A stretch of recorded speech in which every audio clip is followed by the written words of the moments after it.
Bienvenue dans cette nouvelle vidéo de Contre-champ politique. Vincent Meslay, directeur éditorial de Radio France. Payé par votre argent. Dans Libération, il déclarait, je cite, « Pour changer la société, il vaut mieux travailler à la télévision qu'être élu. » Et il ajoutait avoir toujours voté socialiste. Le rapporteur le confronte sous serment. Et sa réponse va vous laisser sans voix. J'ai fait preuve de trop de transparence ce jour-là. Il regrette d'avoir dit la vérité ? Donnez-nous votre avis en commentaire. Ce qui se passe à l'Assemblée vous concerne, abonnez-vous, on vous montre tout. Concernant donc cette ligne éditoriale, Monsieur Meslay, Radio France compte 7 chaînes de radio, chacune dispose de sa propre direction avec des responsables de programme et de l'information qui sont notamment chargés de définir aussi la ligne éditoriale. Par ailleurs, la présidente de Radio France, Sybille Veil, fixe aussi une orientation générale pour l'ensemble du groupe. Monsieur Meslay, est-ce que vous pouvez nous préciser quelles sont exactement vos fonctions en tant que directeur éditorial de Radio France et quel est aussi votre rôle concret dans la définition ou dans la coordination de l'ensemble de ces lignes éditoriales? Cette question nous permet bien de souligner l'originalité de Radio France, qui est une antenne, un groupe, c'est même pas un groupe, c'est une entreprise qui a toujours su préserver l'identité de ses marques et l'autonomie éditoriale de celle-ci. Donc mon rôle, ce poste-là a été créé il y a une dizaine d'années sous la présidence de Mathieu Gallet avec Frédéric Schinger. Il comporte donc, il ne remet pas en cause cette autonomie, mais c'est justement cette autonomie s'organise autour d'une stratégie commune qui se pense avec le président ou la présidente de Radio France. On y travaille la stratégie globale sur plusieurs années, la répartition entre les chaînes.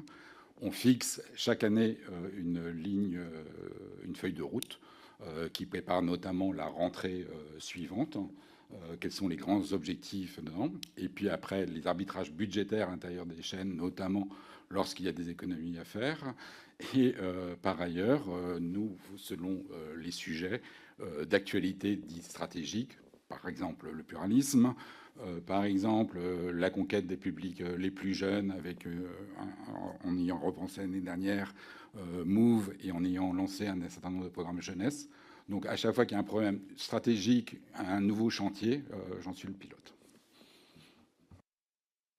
Merci pour votre réponse. Si je vous pose cette question, Monsieur Meslay, c'est que avant de devenir directeur éditorial de Radio France en août 2024, vous avez occupé plusieurs fonctions éminentes au sein de l'audiovisuel public. Vous avez été directeur des programmes de France 3 en 2005, directeur éditorial d'Arte en 2011, puis directeur de France 2 à partir de septembre 2015, nommé par Delphine Ernotte qui venait d'arriver. À l'époque, Libération, vous avez consacré un portrait dans lequel vous déclariez notamment que, passionné de politique, vous estimiez, je vous cite, « Pour changer la société, il vaut mieux travailler à la télévision qu'être élu », fin de la citation, ajoutant avoir toujours voté socialiste, je cite à nouveau, sauf une fois écolo, fin de la citation. Pourquoi est-ce que vous avez choisi le moment de votre prise de fonction à la tête de France 2 pour afficher publiquement ses convictions politiques, alors même que l'on attend, vous le savez, d'un dirigeant du service public de l'audiovisuel une totale neutralité, ou en tout cas un respect des principes à valeur constitutionnelle qui sont inscrits dans la loi Léotard? Pourquoi cette rupture avec ce principe de neutralité au moment même où vous prenez vos fonctions?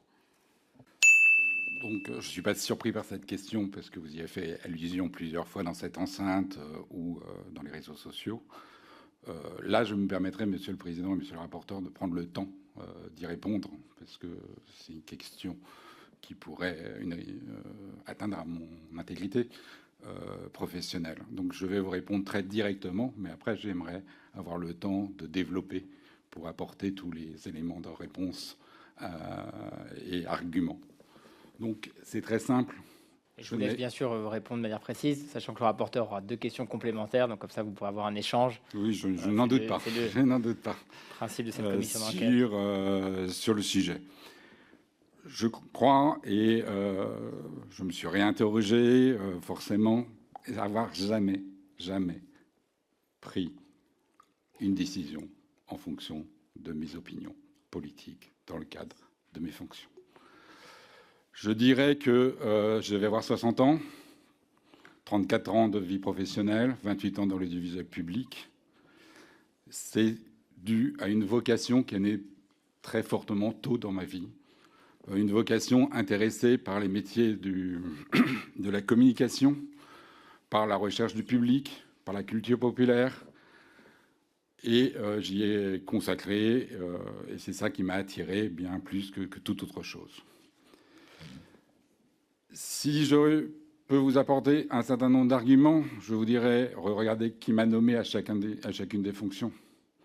Que ce soit Mme Sybille Veil, dont je ne vous rappellerai pas la carrière passée, que ce soit Mme Véronique Kella, qui a été membre de cabinet sous le présidence de président Valéry Giscard d'Estaing, avec deux ministres de la Culture, qui a été nommé à différentes fonctions par M. Jacques Chirac, au CNC, au CSA, avant d'être nommé par M. Sarkozy à Arte, en tout cas sous son mandat.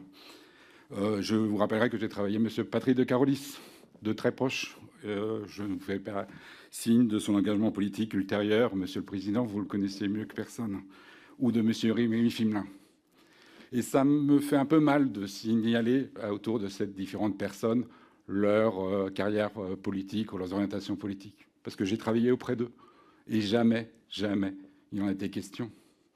Parce qu'on avait vraiment le sens de servir l'intérêt de chacune des entreprises et une idée assez générale de l'audiovisuel public et d'être au service de l'intérêt général. Regardez les programmes sur lesquels je me suis occupé. En termes de feuilletons, des feuilletons populaires, 3, qui ont le mérite d'avoir des personnages en chorale, ce qui permet de montrer la grande diversité de la société française. J'ai mis à l'antenne Ce soir ou jamais. Cette émission est sans doute celle qui a eu le plus de polémiques, tellement on ouvrait la parole et on ouvrait les invités face à tous les en y intégrant tous les extrêmes et toutes les paroles radicales. Quand j'ai pris les fonctions de Arte, j'ai mis en place 28 minutes, là où une chaîne dite culturelle, il n'y avait pas de débat. Voilà, ça a toujours été ma fonction, mon envie, et je m'y suis toujours consacré.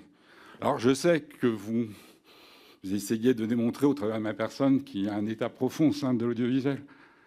Mais moi, je vais vous dire très franchement que c'est très injuste pour l'ensemble des journalistes, des producteurs qui y travaillent, à des fonctions moins importantes que moi, qui y travaillent fortement parce qu'ils y croient au service public. Et que les décourager est sans doute la pire des choses en ce moment. Merci pour vos réponses. Deux dernières questions sur ce sujet, on fermera la parenthèse, mais est-ce que malgré tout, ces déclarations que vous faites au journal Libération, au moment où vous avez des fonctions importantes dans l'audiovisuel public, vous expliquez que vous avez toujours voté socialiste, à une exception près écolo, que pour changer la société, il vaut mieux travailler à la télévision qu'être élu. Est-ce que malgré tout, vous ne considérez pas que ça peut représenter une rupture légale et même installer une distance vis-à-vis de millions de Français qui financent cet audiovisuel public et qui se disent qu'il y a certains directeurs de l'audiovisuel public qui ont une préférence politique assumée dans la presse? Est-ce que c'est vraiment votre rôle d'aller clamer et assumer ces préférences politiques? Est-ce que 10 ans après, vous referiez vraiment la même chose au moment où les Français, qui ont l'impression de beaucoup contribuer à l'audiovisuel public, réclament une neutralité pure et parfaite? Je vais vous y répondre très précisément et très franchement à la question. Je ferai juste un trait d'humour, c'est peut-être pas le lieu.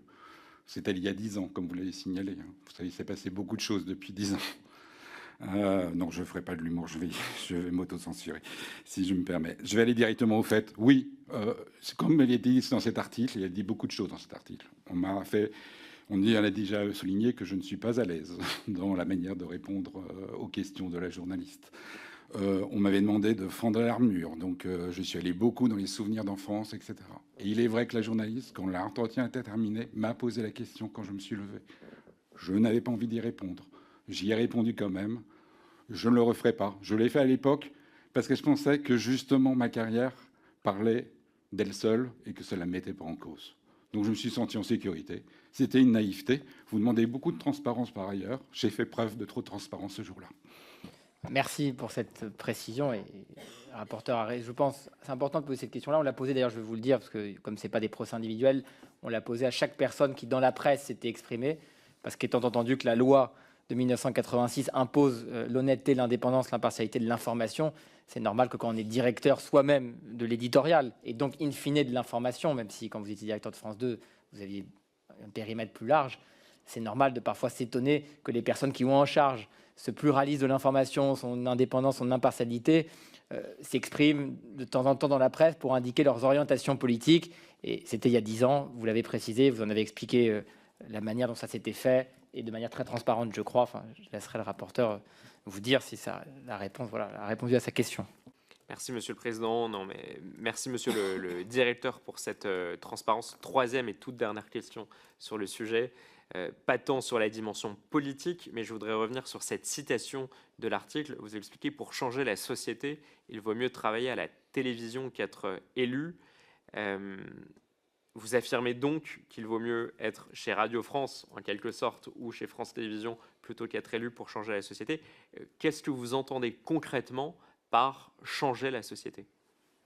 Je crois que je vais vous décevoir. Je vais être très loin de ce que vous pensez, vous mettez sous cette définition. Pour moi, je vais vous dire, je devais être en première grande dissertation d'histoire sur le progrès technique, sur les deux révolutions industrielles. La conclusion disait que la troisième révolution industrielle s'annonçait être celle de l'information et de la communication. Moi, j'ai commencé en 92, il y avait 10 sites numériques au travers le monde. Il y en a des milliards aujourd'hui. J'ai commencé en 92, il y avait 100 000 heures de diffusion de télévision.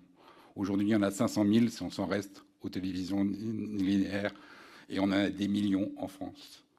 Oui, je pense, comme l'écriture, comme l'imprimerie, le moteur des révolutions technologiques transforme beaucoup de choses dans notre société. Moi, à titre personnel, l'esprit partisan n'est pas mon fort. Je suis plutôt un rebelle. J'aime bien l'esprit critique, remettre en cause, passer à côté. Je pense que mes collègues pourront vous en témoigner, que quand je les challenge, je vais les chercher ailleurs ou de là où on m'attend. Donc je suis plus à l'aise là-dedans. J'ai vraiment eu l'impression d'y vivre et au sein du service public des très belles heures et d'en avoir été fortement le témoin. Merci pour votre réponse. Dites-nous en commentaire ce que vous en avez pensé et abonnez-vous pour ne rien manquer des prochaines séquences parlementaires. À très vite sur Contre-champ politique.